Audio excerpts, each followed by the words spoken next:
IQ గురించి మాట్లాడారు.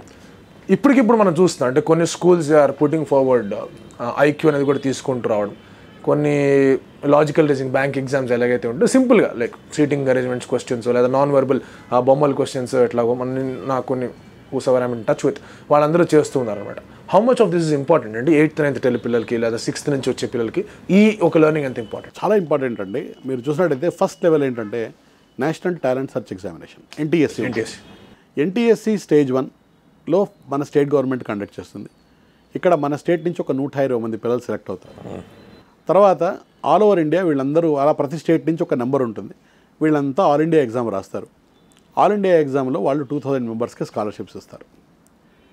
NTSC stage 1లో సబ్జెక్ట్స్ ఏంటి? Maths, physics, chemistry, biology, social studies, IQ. Right.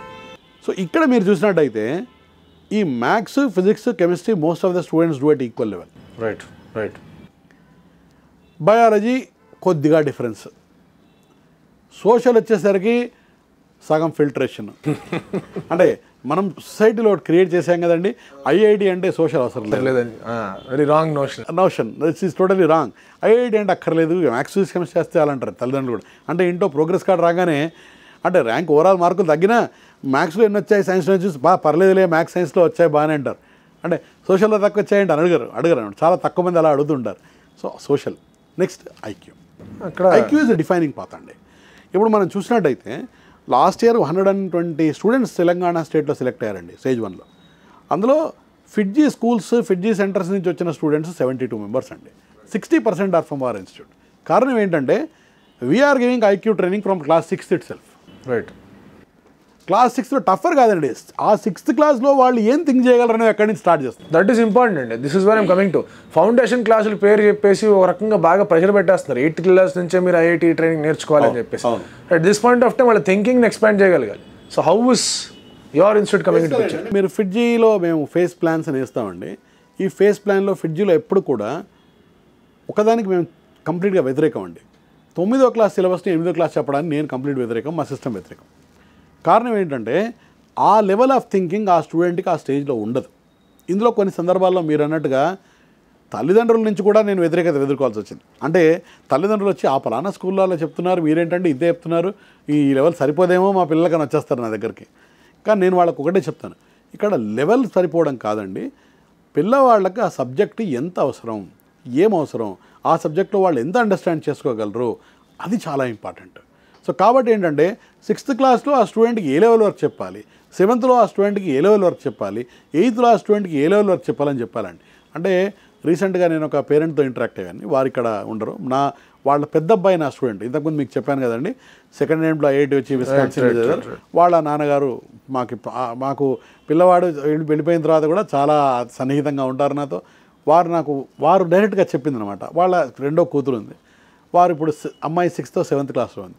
వారిని అడిగాను, ఏ స్కూల్లో వేశారండి మీ అమ్మాయి, ఎక్కడ చదువుతుందంటే, ఇంతకుముందు పలానా స్కూల్లో ఉండేది సార్, నేను ఇప్పుడు మార్చాను సిబిఎస్ఈకి అన్నారు. అదేంటండి ఎందుకు మార్చారు అడిగారు. సార్ 6th క్లాస్లో న్యూటన్స్ లాస్ ఆఫ్ మోషన్ చెప్పి ప్రాబ్లమ్స్ చేస్తున్నారు సార్, అసలు స్టూడెంట్కి 6th క్లాస్లో న్యూటన్స్ లాస్ ఆఫ్ మోషన్ ఎట్లా అర్థమవుతుంది, నాకేదో ఇది కరెక్ట్ అనిపించలేదు కానీ మార్చానని చెప్పారు. అంటే ఇక్కడ మనం చూడాల్సింది ఏంటంటే ఒక క్లాస్కి ఒక సిలబస్ డివైడ్ చేసేటప్పుడు మనం చాలా ఇంట్రోస్పెక్టివ్ వేలో వెళ్ళి ఆ స్టూడెంట్ కేపబిలిటీ ఎంతవరకు ఉంటుందని రీసెర్చ్ చేయాలండి. మేము ఆ వర్క్షాప్స్ ద్వారా, ఒక regular interaction sessions of teachers ద్వారా ఇది మేము క్రియేట్ చేస్తామండి కంపల్సరీగా. So that we don't take in to what is there in the future. దాన్ని ఎప్పుడే తీసుకుని చెప్పలేమండి. అంటే నేను ఒక ప్రాక్టికల్ ఎగ్జాంపుల్ కూడా చెప్తాను మీకు. అటమిక్ స్ట్రక్చర్లో ఇంటర్మీడియట్ ఫస్ట్ ఇయర్లో ఒక కాన్సెప్ట్ ఉంటుందండి, ష్రోడింగర్ వేవ్ ఈక్వేషన్ అని చెప్పేసి. ష్రోడింగర్ వేవ్ ఈక్వేషన్ సాల్వ్ చేయాలంటే క్యాల్కులస్ రావాలండి. మన వే ఆఫ్ ఎడ్యుకేషన్ సిస్టమ్ ప్రకారం 10th క్లాస్ వరకు స్టూడెంట్కి ఎక్కడ క్యాల్కులస్ లేదు. అంటే ఇంటర్మీడియట్లో స్టార్ట్ అవుతుంది. ఇంటర్మీడియట్లో క్యాల్కులస్ ఫస్ట్ స్టార్ట్ కాదు. ష్రోడింగర్ ఈక్వేషన్ ఏమో ఫస్ట్ చాప్టర్ అటామిక్ స్ట్రక్చర్లో. సో మరి అక్కడ ఈ క్యాలిక్యులేషన్ లేకుండా ష్రోడింగర్ ఈక్వేషన్ ఎలా ఎక్స్ప్లెయిన్ చేయను? క్యాల్కులస్ ఏమో రాదు. నేను అక్కడ assume that this is this అని చెప్పలేను కదా.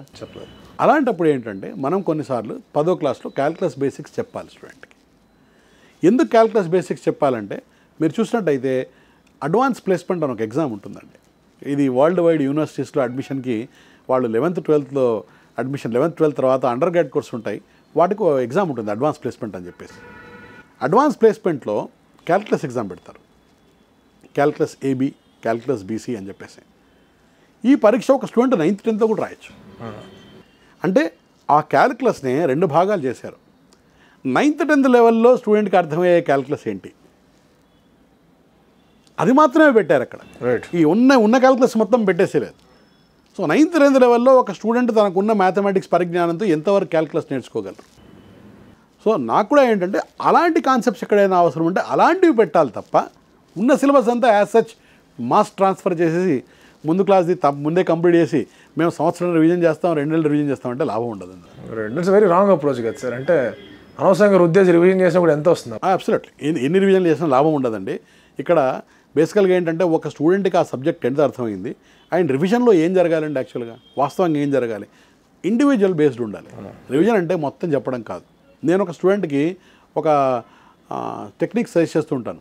ఆ టెక్నిక్ ఏంటంటే ఒక పాఠం జరిగింది ఈరోజు క్లాస్లో. నేను స్టూడెంట్కి ఏం చెప్తానంటే ఒక్కసారి వెళ్ళి ఆ పాఠ్యపుస్తకం మొత్తం చదవమంటాను. ఆ కాన్సెప్ట్ ఆ రోజు జరిగింది చదివేసి ఒక 20 నిమిషాలు పుస్తకం ఏం చూడకుండా అలా బయట వాక్ చేసి రమ్మంటారు. ఒక ఫ్రెష్ నోట్బుక్ తీసుకొని అందులో 20 నిమిషాల క్రితం చదివిన టాపిక్స్ అన్నీ వరుసగా రాయమని చెప్తాను పాయింట్స్. అది అయిపోగానే ఈ పుస్తకాన్ని మనం రాసిన పాయింట్స్ని కంపేర్ చేయమని చెప్తాను. అందులో మిస్ అయినవన్నీ ఒక రెడ్ కలర్ డైరీలో రాయమని చెప్తాను. సో మన హ్యూమన్ బ్రెయిన్ మిస్ అయ్యేది ఏమిటి, ఆ రెడ్ కలర్ డైరీలో ఉన్న పాయింట్స్ మాత్రమే. ఇవి మనకు ఎప్పుడైనా గుర్తుంటాయి, ఈరోజు కాదు 2 ఏళ్ల తర్వాత కూడా ఈ పాయింట్స్ గుర్తుంటాయి, మర్చిపోం. రెడ్ కలర్ డైరీలో ఉన్నవి మాత్రం మనకు పోతూ ఉంటాయి. వాటిలో అప్లికేషన్ వచ్చినప్పుడల్లా మనం వెనకబడిపోతుంటాం. మనం ఫోకస్ చేయాల్సింది అట్లా ప్రతి చాప్టర్ని అట్లా చేసుకున్నట్టయితే ఒక 1 month లోపల మనకు కంప్లీట్ అనాలిసిస్ వస్తుంది. మీరు అన్నారా ఇంతకుముందు ప్రెషర్ ఎలా ఉండకూడదంటే ఇదండి. మనం ఏ రోజుకి ఆ రోజు నాకు ఏంటి ఈ డిఫెక్ట్, ఎక్కడ డిఫెక్ట్ అనేది మనకు తెలిసిందనుకోండి, దాన్ని మనం అధిగమిస్తూ దాంట్లో సెషన్స్ చేసుకుంటూ వెళ్ళామనుకోండి, అప్పుడు సబ్జెక్ట్ వస్తుంది. సబ్జెక్ట్తో పాటు నాకు తెలియని విషయాలు నేను నేర్చుకున్నాను, వాటిని నేను నా ఏవైతే అవరోధాలు ఉన్నాయో వాటిని తొలగించుకుంటూ నేను ముందుకు వెళ్ళగలను అని తన మీద తనకు కాన్ఫిడెన్స్ వస్తుంది. ఇదే ప్రిపరేషన్లో important start. Like and subscribe Eagle Media Works.